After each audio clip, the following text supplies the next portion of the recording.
Ihe mmemme a nke were ọnọdụ na mahadum ala Naịjirịa nọ na Nsukka UNN nwetara nkwado ngalaba mahadum na-enye ọzụzụ njem nlereanya na UNN.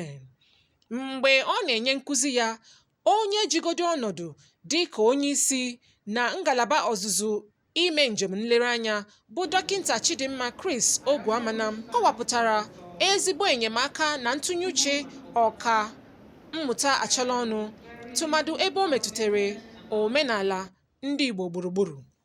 Ọ kọwakwara ọkammụta Acholonu dịka ezigbo onye nkụzi na ọrụ nchọpụta ihe gbasara omenala na ọganiru ndị Igbo.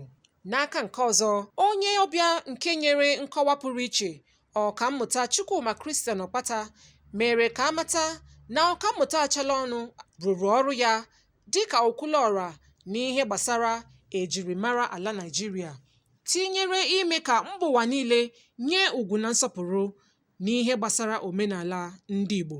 Mgbe ọ na-enye ozi ekele ya, ọkaikpe Ifi Acholonu, onye bụ ada ọkammụta Catherine Acholonu, kwuputere na ndị mba ofesi na-ahụta njirimara mba Afrịka dịka ihe na-enweghị ezigbo ugwu.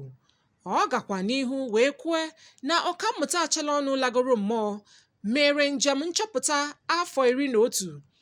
Ọ hụtakwara ma chọpụta nke bụ eziokwu, tinyere ezi atụmatụ ejirimara ndị Afrịka nke gụnyere asụsụ, amamihe, edemede, ụzọ okwukwe, akọ na uche nakwazi omenala. Ọ gakwazi n'ihu wee kelee ndị nyere ihe nkụzi dị iche iche na ọhaneze ndị bịara ya bụ mmemme. Na NTA Igbo, abụ m Nneka Igwe.